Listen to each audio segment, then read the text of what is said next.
Dari Tanah Sunda yang asri, Komisi Pemilihan Umum Kabupaten Majalengka mempersembahkan. Halo teman pemilih, ketemu lagi dengan saya Iin Indrawati dalam acara podcastnya KPU Kabupaten Majalengka, Cekas.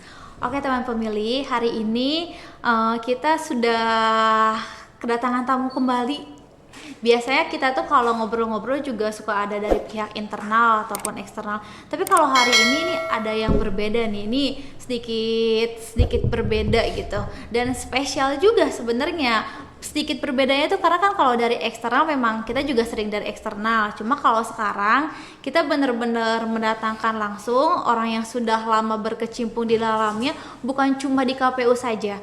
Jadi kita hari ini bakal ngobrol terkait kepemiluan dan media juga, di mana tema yang kita angkat hari ini juga terkait akselerasi digital dan teknik komunikasi dalam menangkal berita bohong pada pemilu 2024 nanti.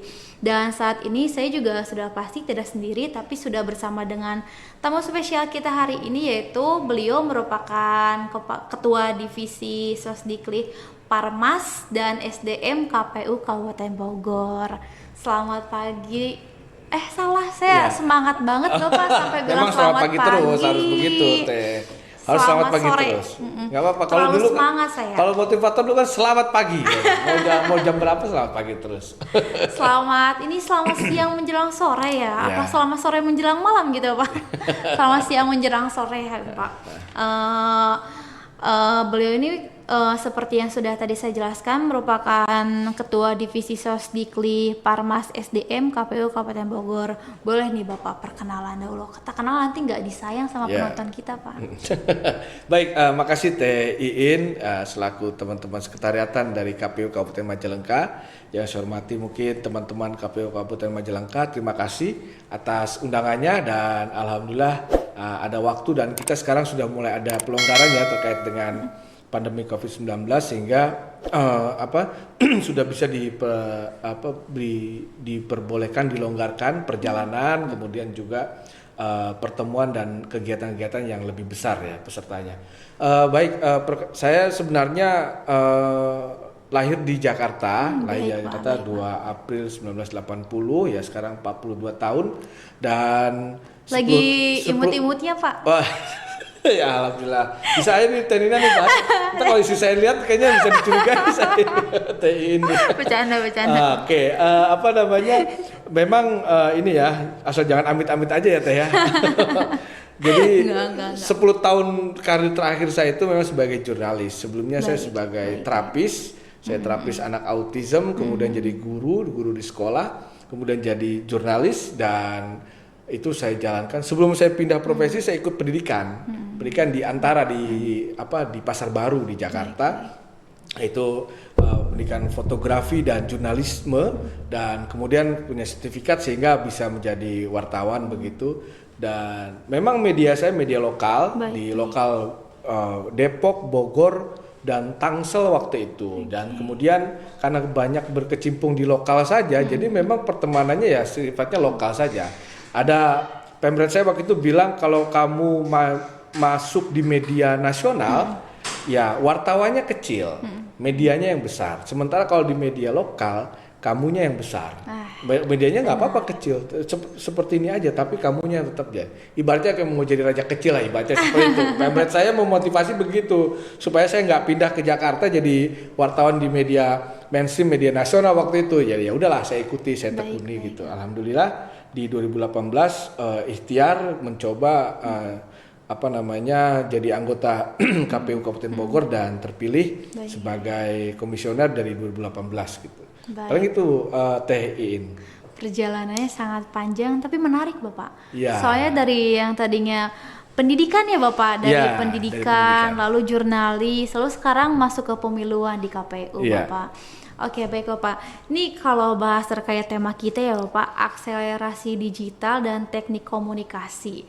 Yang namanya komunikasi memang suatu hal yang penting ya Bapak. Karena sekarang apalagi di era digital, media sosial, bahwasannya kita nggak bisa menyampaikan komunikasi dengan langsung seadanya. harus disaring terlebih dahulu juga, bukan hanya menyaring beritanya aja, tapi untuk menyampaikannya saja harus disaring terlebih dahulu ya Bapak. Ya. Nah lalu sebenarnya Bapak nih, apalagi Bapak ya udah berkecimpung dalam dunia jurnalis, redaksi, dan sudah banyak pengalamannya. Apa sih Pak sebenarnya teknik komunikasi itu? Biar ada penerangan terlebih dahulu. Iya, komunikasi itu kan sebenarnya pada intinya adalah penyampaian pesan ya. Kita mau menyampaikan pesan apa, khususnya di KPU ya. Pesan apa yang mau kita berikan kepada publik, kepada peserta pemilu, kepada pemilih. Nah, itu yang perlu kita telah lebih dulu. Misalnya soal sosialisasi tahapan pemilu. Nah, tahapannya semuanya disampaikan, mulai dari pembukaan sampai kemudian setelah selesai pemungutan suara ada proses rekapitulasi sampai sebenarnya sidang MK terakhir. Itu kita sajikan. Nah, itu yang kemudian silakan teman pemilih kemudian juga peserta pemilu menelaah mana yang kira-kira mereka punya kepentingan di sana. Contohnya misalnya kalau pemilih berarti kan nanti ada pantarlih ya, ada DP4 ya, data potensi pemilih, penduduk pemilih. Itu kan mereka memeriksa apakah NIK-nya sudah terdaftar sebagai DPT atau belum, itu kepentingan mereka. Sementara kepentingan yang lainnya peserta pemilu misalnya, di Agustus besok kan ada tahapan pendaftaran peserta pemilu. Itu kepentingan peserta pemilu. Jadi semua partai politik pasti berkepentingan di Agustus nanti. Nah, saya kira informasi ini yang perlu kita sajikan, penyampai pesan. Itu yang pertama. Yang kedua, siapa yang menerima pesannya? Jadi kita bisa segmentasi bahwa memang segmentasinya adalah ke publik, publiknya yang mana? Apakah segmentasi pemilih pemula, apakah segmentasi tokoh agama, apakah segmentasi perempuan atau disabilitas. Nah, ini kan soal disabilitas juga beda ini penyampaian pesannya. Kepentingan disabilitas terutama adalah aksesibilitas. Terutama adalah informasi kepastian bahwa mereka terdaftar sebagai pemilih. Bahwa mereka dipanggil di TPS. Cara manggilnya gimana? Kan mesti disentuh untuk yang tunarunggu misalnya. Kan mesti bukan dipanggil namanya Jainuddin, nggak akan mungkin nengok. Karena memang punya gangguan pendengaran. Nah, itu mesti disentuh. Oh, Bapak yang namanya Jainuddin. Silakan masuk ke kotak suara, ke bilik suara. Nah, itu kan penerima pesan. Artinya kita mesti pilih siapa penerima pesan kita. Nah, oleh karena itu saya kira komunikasi itu pentingnya ketika pesan yang disampaikan itu tersampaikan secara tepat, secara sesuai dengan harapan kita. Maka kemudian nanti ada imbal balik. Terjadilah komunikasi. Ketika ada imbal balik yang intensif ya kemudian jadi komunikasi yang intensif. Sehingga kita secara psikologis merasakan kedekatan, secara batiniah merasa kedekatan, dan kemudian ketika ada persoalan mereka nggak akan mungkin menempuh jalur administrasi atau prosedur formal. Baik. Tapi ngopi dulu, ngobrol santai dulu. Ya, Pak? Iya, nongkrong dulu. Ayo kita ngobrol dulu. Gak ngegas. Iya, nggak langsung ngegas, tapi menyampaikan dulu. Minimal kan begitu.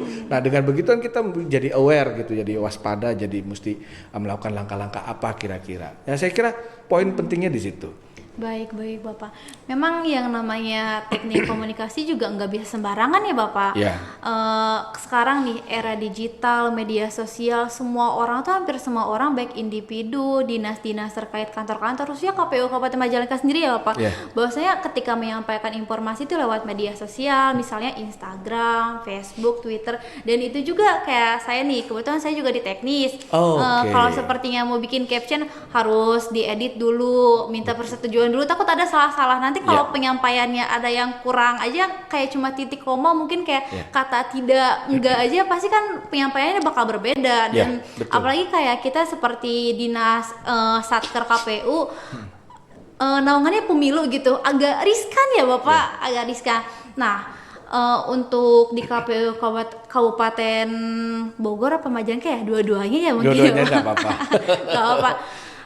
Di Bogor dulu deh Bapak. Gimana sih teknik komunikasi yang disampaikan oleh KPU Kabupaten Bogor biar kita sama-sama belajar juga, karena di KPU juga kan ada Kadipsos, divisi Sosdiklik Parmas gitu, dimana sampai KPU aja mengurusi masalah sosialisasi berita gitu. Nah, untuk kira-kira penyampaian teknik yang baik seperti apa, dan mungkin saja sudah diterapkan di KPU Kabupaten Bogor sendiri sama Bapak. Ya, memang alhamdulillah ya, kami di KPU Bogor itu karena kebetulan saya ini jurnalis ya, jadinya bikin berita ya Yang penting ada apa yang mau disampaikan, ada 5W1H-nya ya 5-10 menit jadilah gitu kan. Tinggal di broadcast ke teman-teman gitu, ke teman-teman wartawan.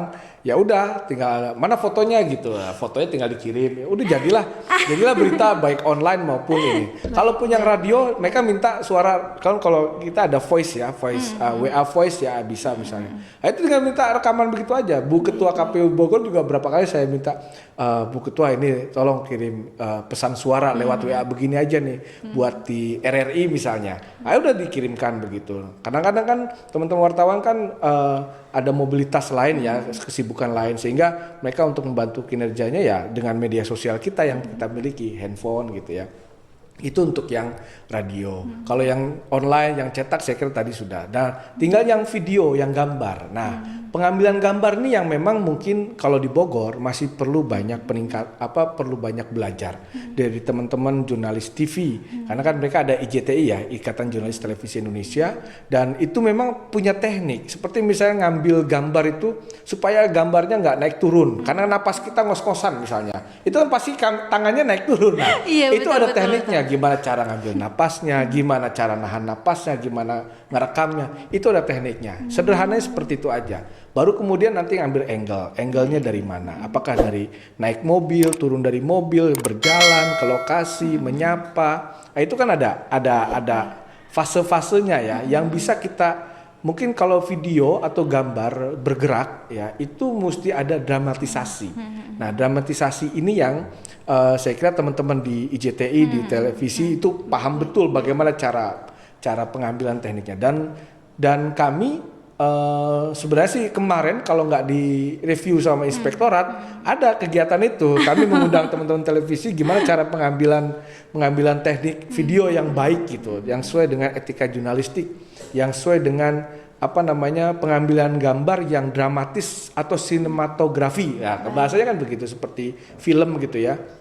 Nah, sayangnya kena review ya, akhirnya nggak jadi kami usulkan, dan kemudian baru kegiatan yang lainnya. Nah, saya kira mungkin mudah-mudahan sih secara informal aja kita undang mereka gitu ya, teman-teman jurnalis TV, untuk bisa memberitahu cara pengambilan video yang benar, yang bagus, yang dramatis, yang sinematografisnya itu ini kayak model film gitu, agak agak mungkin hiperbolik atau zoomnya di mana, ininya yang panoramiknya di mana gitu ya. Saya kira tekniknya di teman-teman itu yang tahu gitu ya. Baik Pak, menarik banget ya Pak penjelasannya. Saya malah jadi kepikiran penyampaian berita terkait pemilu, apalagi sekarang udah masuk tahapan pemilu di KPU sendiri. Kemarin juga KPU Majalengka tuh sudah bekerja sama, ada dari media-media juga buat nanti menginformasikan terkait tahapan pemilu. Nah, kan kalau seperti berkaca ya Bapak, di tahun 2019 kemarin saya lihatnya agak chaos gitu, sampai riskan banget gitu, sampai ada kubu-kubuan, mungkin masih terasa sampai sekarang juga ya Pak. Nah, kira-kira sebenarnya hal tersebut tuh penyebabnya apa sih Pak, bisa sampai tahun 2019 tuh benar-benar chaos? Lalu saya berpikirnya sekarang nih tahun 2024 pemilu secara serentak, tapi saya tetap optimis. Saya optimis bakalan berjalan dengan baik juga. Hanya saja dari berita-beritanya gitu kan kita juga nggak bisa menangkal ya Bapak. Apalagi di Twitter, itu agak-agak chaos Twitter. Nah, kira-kira sebenarnya untuk KPU sendiri gitu, seperti apa sih Pak cara penyampaiannya ketika kita bekerja sama dengan pihak jurnalis juga gitu, agar kekeosan sebelumnya itu bisa teratasi, jangan sampai ada kubu-kubuan dan hal lainnya. Ya, memang kondisi chaotic itu brutalitas ya. Kalau saya lebih mengutip ke teman-teman media yang sering pakai itu sebagai potret, sebenarnya berangkatnya dari pilkada DKI ya. Ini pilkada brutal begitu ya. Itu ada beberapa opini mengarahkan ke sana. Itu terjadi karena memang algoritma dan juga ada pasukan cyber yang memang itu bekerja secara didesain dan memang bekerja secara politik dan pesanan begitu. Memang disuruh gitu. Memang diperintahkan, iya. Memang ada perintah, memang ada desain. Nah, sehingga mereka tidak peduli apakah akan terjadi pembelahan atau polarisasi di masyarakat, di pemilih kita, nggak peduli mereka, karena itu sudah by request dan mereka bekerja secara profesional di sana.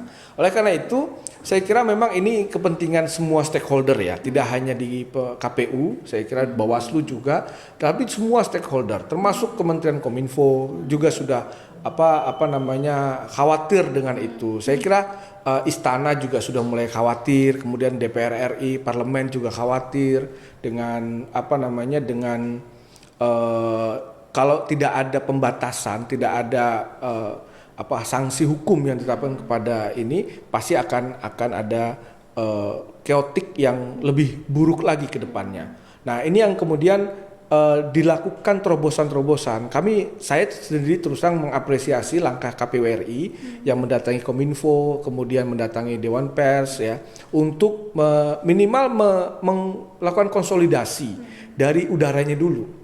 Dari udaranya nih. Udara itu maksudnya bukan udara yang kita hirup, tapi udara soal informasi yang berseliweran ini tuh mesti ada yang mengendalikan, dan ini bisa sebenarnya. Dan ini kalau saya meyakini itu bisa. Nah, tinggal bagaimana stakeholder ini kesepakatan, konsensus, dan bisa ada kesepakatan agar itu tidak dilakukan. Nah, itu dulu yang pertama. Yang kedua adalah kita sebagai penyelenggara pemilu hari ini mesti terbuka, apa adanya saja, menyajikan apa adanya saja. Apalagi sosial media kita, ya saya perlu mewanti-wanti dari sekarang, tadi juga saya sampaikan di diskusi sebelumnya, bahwa sosial media kita punya algoritma, punya artificial intelligence. Oh, betul, Pak. Dan artificial intelligence ini berbahaya. Ini yang kemudian akan menggiring kita kepada hal-hal yang sebelumnya kita sukai, sebelumnya kita komentari, kita berikan respon begitu, tapi kemudian kan kita juga muak terhadap hal-hal semacam itu terus-terusan gitu ya. Tapi dia akan menyajikan terus karena dia punya algoritma sosial media kita, semua Facebook, YouTube, semua itu punya algoritma. Sehingga Elon Musk mewanti-wanti itu. Elon Musk pemilik Tesla aja, musuh sampai kita ini yang paling berbahaya, yang paling berbahaya ini algoritma nih. Ini nggak bisa dikendalikan ini. Nah, mungkin film-film Terminator itu mungkin bisa jadi kenyataan kalau misalnya tidak ada yang mengendalikan artificial intelligence tadi. Nah, itu yang kedua. Yang ketiga adalah saya kira kembali ke tadi poin bahwa kita terbuka menyajikan apa adanya, semua tahapan, semua proses kita sajikan. Kalau ada perubahan kebijakan, ada surat yang terbit, langsung kita buru-buru kita respon, kita sebarkan, kita sajikan. Sehingga ini yang kemudian membuat kondusivitas minimal di stakeholder pemilu, termasuk penyelenggara, peserta pemilu, kemudian pengawas, kemudian pemilihnya atau warga masyarakat. Nah, saya kira ini yang perlu kita kita lakukan bersama-sama ya, secara simultan, secara masif itu, khususnya menjelang pemilu 2024. Oke, itu mungkin yang tadi Bapak jelaskan juga sudah termasuk mungkin langkah-langkahnya ya Pak, langkah-langkah dari kita sendiri, KPU juga untuk menangkal berita-berita hoax di pemilu 2024 nanti. Karena memang nggak bisa dipungkiri ya Pak, walaupun misalnya sekarang dari pihak KPU RI dan semua stakeholder tuh sudah bekerja sama, tapi bakal tetap ada gitu Pak. Ya harapannya sih, tentunya saya sendiri berharap tidak ada, berkurang. Minimal itu berkurang jauh dibandingkan 2014-2019. Jadi turun drastis itu, misalnya penyebaran berita hoaxnya. Kalau dulu kan tiba-tiba ada isu soal yang sensitif tuh, itu kan yang merusak otak kita sebenarnya, merusak kita aja, kemudian terpancing, udah kemakan. Kalau kita kepancing, kita merespon, udah kemakan hoax nih kita nih. Baik. Apalagi pikiran kita berubah, terpengaruh bacaan atau tulisan atau video atau apa yang tersaji di handphone kita udah kemakan. Kita sudah jadi korban. Nah, oleh karena itu hal yang semacam itu perlu direspon. Salah satunya kalau di media sosial kita kan kita bisa memberikan report, laporkan ya. Ini kontennya sudah bertentangan dengan ini, laporkan. Sehingga kita sudah berinisiatif ya, sudah proaktif ya. Maksud saya proaktif duluan untuk melaporkan hal-hal yang memang itu adalah ujaran kebencian, hate speech, atau itu sudah mengarah kepada unsur-unsur sara begitu. Ya saya kira hoax kan banyak sekali komponennya dan kita mesti waspadai itu. Termasuk soal ya pemilu 2024 apakah diundur atau di ini, ya saya kira kita tahapan sudah jalan, kita sudah bisa pastikan bahwa pemilu 2024 tetap berjalan begitu. Baik Pak. Lalu nih ya Pak, kalau tadi kan kita juga sudah, ini jelas banget kalau menurut saya Pak Bapak detail banget menjelaskannya juga, mungkin langkah-langkah dari pihak KPU-nya juga, dari kita sebagai stakeholder untuk mensukseskan pemilu 2024. Nah kira-kira nih Pak, ada pesan gak sih Pak, masukan ataupun saran buat kita sebagai pemilih? Kan kalau sepertinya dari kaca KPU atau stakeholder lainnya, mereka tuh merupakan penyelenggara. Nah kalau sepertinya untuk pemilihnya, nah, jangan biar nggak sampai terpancing oleh ujaran-ujaran kebencian, hoax, dan hal-hal buruk yang bisa membuat kita terjerumus isu-isu jelek. Ya, saya kira ya kita mesti aware ya, mesti mawas diri ya, hati-hati. Contohnya tadi aja, handphone kita ini, apa yang kita sukai, kita respon, kita ini pasti dia akan muncul terus.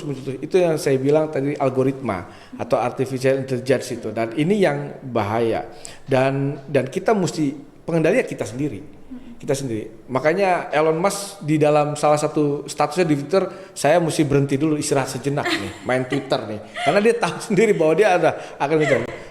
Termasuk mungkin ada berapa Jeff Bezos yang lainnya ya, pada para miliarder dunia itu sudah mulai berhenti untuk bisa mengendalikan diri bermain di medsos, karena mereka memang benar-benar addicted gitu ya, menciptakan kecanduan bagi orang yang menggunakannya. Nah, yang pertama, yang kedua adalah saya kira langkah-langkah yang mesti kita lakukan secara kelembagaan, yaitu tadi kita berupaya menggempur informasi publik itu dengan berita positif, dengan informasi konten positif, ajakan, semangat, optimisme. Contoh misalnya optimisme itu, kalau Anda tidak menggunakan hak suara, satu saja, ini akan menentukan masa depan Anda semuanya. Dan oleh karena itu kita bertanggung jawab untuk menentukan masa depan kita menjadi lebih baik. Nah itu kan satu motivasi, satu ajakan yang kita mesti banjiri di dunia, di udara kita ini ya, bahasa di udara kita ini, di sosial media kita ini, untuk dengan berbagai macam konten positif. Dengan begitu konten negatif yang sudah bertaburan ini, itu nanti akan dengan sendirinya akan tertutup, akan hilang, mudah-mudahan hilang ya, dan akan berkurang jauh lebih baik dibandingkan di sebelum-sebelumnya. Saya kira keinginan kita, political will dan goodwill kita semua, tidak hanya di KPU gitu, untuk mengurangi hoax ya, itu menjadi langkah yang perlu dibuktikan secara nyata, minimal dari lembaga kita sendiri. Oleh karena itu KPU saya kira semuanya, saya udah cek berapa, saya iseng-iseng aja gitu, liatin media sosialnya. Ada yang punya podcast, ada yang nggak punya. Jawa Barat aja, nggak usah yang lain gitu. Nah itu dipenuhi dengan konten-konten positif. Nah di Bogor kami berupaya melakukan itu, meskipun belum optimal, tapi terus berupaya untuk menjadi lebih produktif lagi dibanding sebelum-sebelumnya. Baik. Kalau lihat di tahun 2019 nih, bentar lagi ya Pak, dikit lagi ya Pak. 2024 kali. 2019. Oh 2019 yang kemarin. Oke. 2019 nih.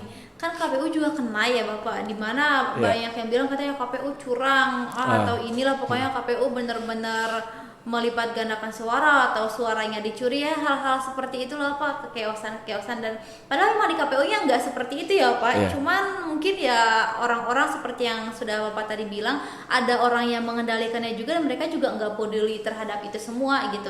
Nah kira-kira ya Pak,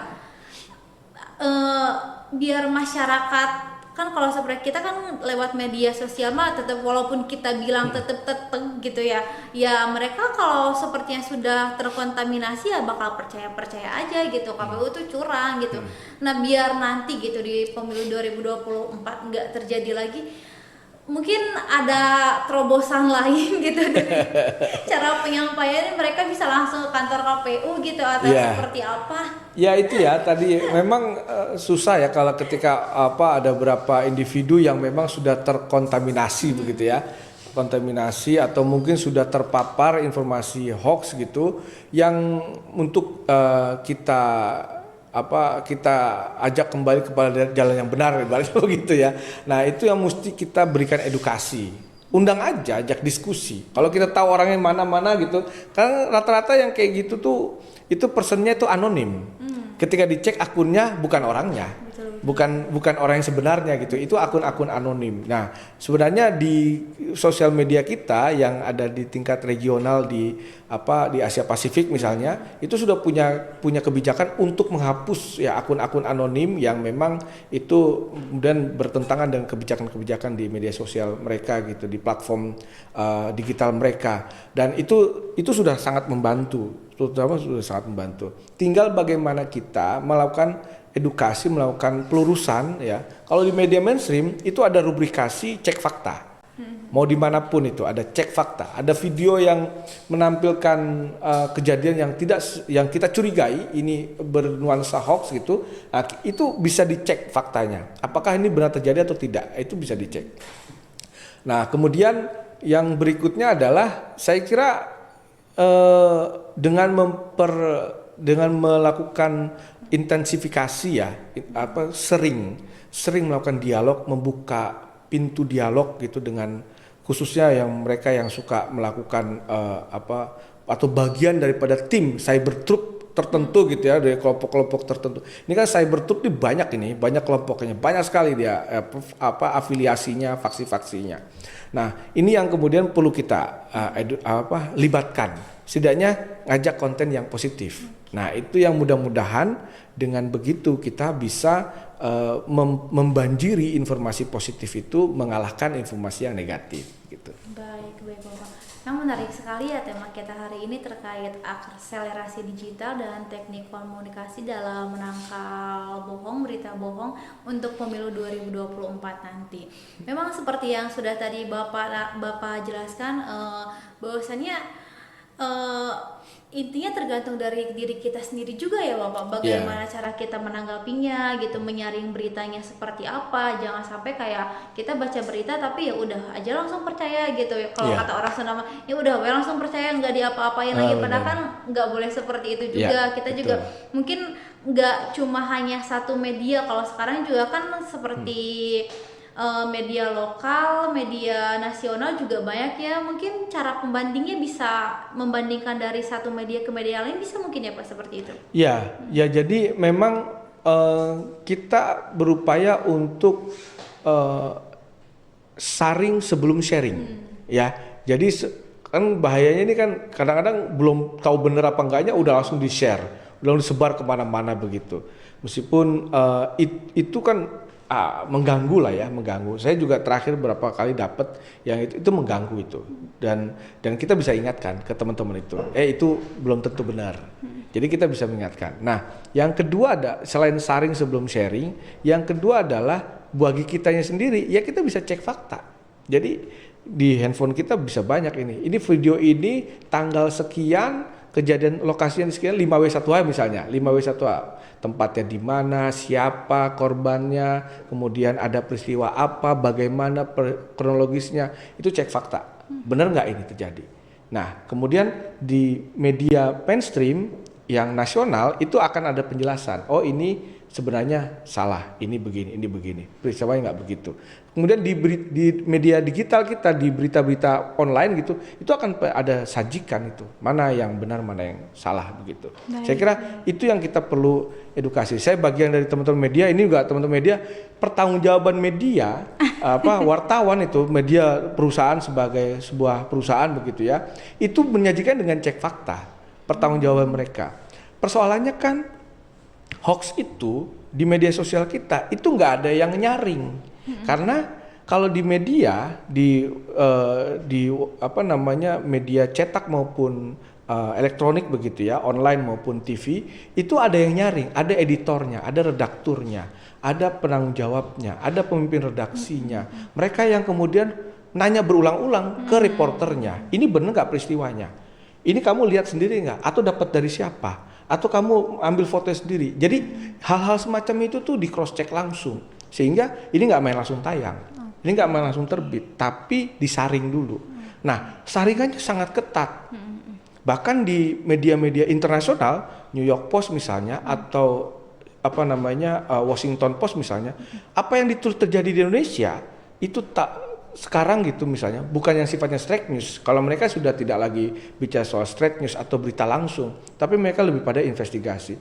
Yang sedang dilakukan investigasi sekarang bisa jadi entar 9 atau 12 atau 1 tahun ke depan itu baru terbit di Sydney di New York Post atau di Washington Post. Jadi sangat ketat saringannya itu untuk media internasional. Nah, tinggal persoalan media sosial kita nggak ada yang nyaring, kita yang mengedukasi supaya saring dulu, dicek dulu. Cara ngeceknya gitu di platform-platform kita sudah banyak gitu ya. Baik Bapak. Nah, makanya buat teman pemilih semua jangan lupa untuk saring sebelum sharing. Iya, saring sebelum sharing. Jangan kebalik saring sebelum sharing, tapi saring sebelum sharing. Iya.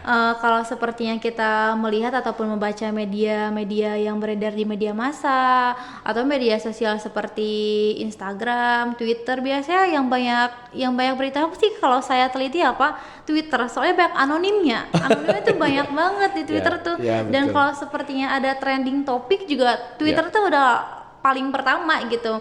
Nah biasanya juga Facebook juga, nah ini yang paling penting. Kalau saya amati kebanyakan juga bapak-bapak ibu-ibu tuh yang punya Facebook dan langsung gampang percaya, atau dari grup WA juga, grup WA keluarga. Nah jangan sampai kalau seperti ada salah satu keluarga ngirim broadcast gitu ataupun apapun itulah, jangan langsung percaya tapi harus saring sebelum sharing. Nih Bapak kayaknya kalau seperti ya kita dilanjut gak akan selesai Bapak.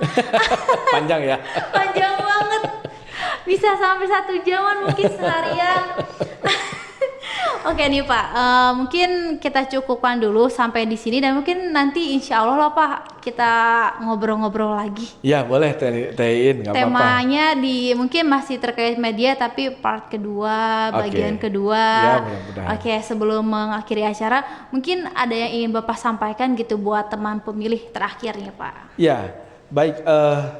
Memang handphone kita ini dari 2005 ya saya kira sudah mulai kencang ini. Handphone kita ini sekarang ada jendela dunia. Jadi kita bisa baca buku di sini, bahkan sekarang baca Quran juga di sini gitu ya.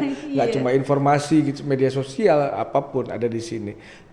Yang pegang kita, tanggung jawabnya kita yang mengendalikan. Oleh karena itu kita mesti mawas diri dan kita mesti ingat bahwa pengendalinya kita, termasuk tampilan semua yang ada di dalam platform digital itu, platform media sosial itu adalah kita yang mengendalikan. Sehingga ketika kita respon dia muncul lagi, ya kita tidak sukai aja, nanti dia nggak akan muncul. Kita mungkin beralih ke hal yang lainnya. Itu yang pertama. Yang kedua, bagi KPU saya kira untuk membanjiri lebih masif lagi, lebih terstruktur lagi, lebih sistematis lagi, membanjiri berbagai macam informasi kepemiluan di semua platform media sosial. Memang kita agak gagap ya, agak gagap untuk mengisi, misalnya sekarang ada TikTok ya. Kemudian juga bagaimana cara bikin video yang singkat, yang menarik, yang dengan tariannya, dengan musiknya yang asik begitu. Tapi kontennya itu edukatif. Nah ini kan tantangan buat kita ya.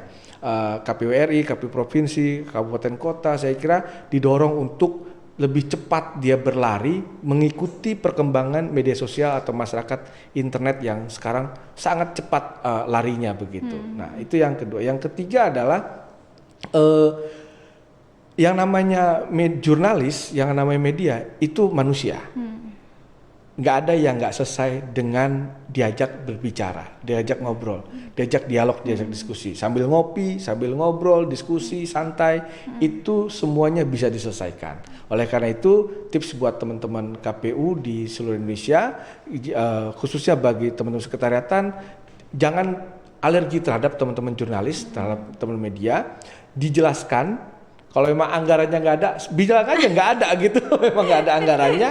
Ini dari pribadi misalnya atau dari ini gitu misalnya. Ya itu saja. Jadi nggak usah diada-adakan, nggak usah dibikin aneh-aneh begitu, nggak usah dibikin soal dramatis seperti apa gitu. Ya memang kondisinya seperti itu. Dan itu saya kira teman-teman juga akan paham. Dengan begitu teman-teman wartawan, teman-teman jurnalis akan juga paham. Oh iya, ini juga panggilan nasional nih, panggilan kenegaraan kita, cinta tanah air kita, bahwa saya juga warga negara Indonesia, juga harus terlibat dalam melakukan edukasi dan mengajak pemilih kita memilih berdasarkan pada program visi misi segala macamnya. Ikut melakukan edukasi lah bersama KPU. Saya kira mungkin itu 3 poin itu. Oke, baik. Nah, itu tadi teman-teman, jangan alergi terhadap jurnalis. Karena memang awalnya berita juga dibuat kan dari jurnalis terlebih dahulu, dan bahkan kita juga seperti di instansi kantor-kantor juga kadang belajarnya tuh, saya juga kemarin sama kantor disuruh ikut buat pelatihan jurnalis biar bisa tahu cara bikin caption yang baik dan benar, 5W1H-nya seperti apa. Oke, menarik banget memang tema kita hari ini terkait akselerasi digital dan peran media dalam menangkal hoax di pemilu 2024 nanti. Sebelum ini saya ucapkan terima kasih ya Bapak untuk Bapak Heri selaku Kadipsos Dikli, Parmas dan SDM KPU Kabupaten Bogor yang telah menyempatkan waktunya langsung ke sini. Bahkan sendirian ya Bapak? Ya, ada juga sih itu. Tapi ya sendirian aja ke kantor KPU-nya. Iya. Yang sudah menyempatkan ke KPU Kabupaten Majalengka ini baru pertama kali apa sudah sering Bapak? Saya lewat aja. Saya lewat aja tapi kantor KPU-nya baru kali ini. Oke, baik Bapak. Semoga meninggalkan kesan yang baik ya Pak, yang mengesankan. Tapi Insya Allah kalau pasti ada yang buruknya buang aja lah Pak. Oke, terima kasih yang sudah meluangkan waktunya hari ini kepada Bapak Heri. Sekian podcast kita hari ini. Oh ya, buat teman pemilih juga jangan lupa untuk terus ikuti media sosial kami baik di Instagram, Facebook, Twitter, TikTok. Kita juga ada akun TikTok nih Bapak. Syukur, alhamdulillah. KPU, nama TikToknya KPU Kabupaten Majalengka, dan untuk YouTube-nya, nah ini nanti podcast kita bisa dilihat di YouTube KPU Majalengka Cekas. Terima kasih. Assalamualaikum warahmatullahi wabarakatuh. Dadah. Jangan lupa buat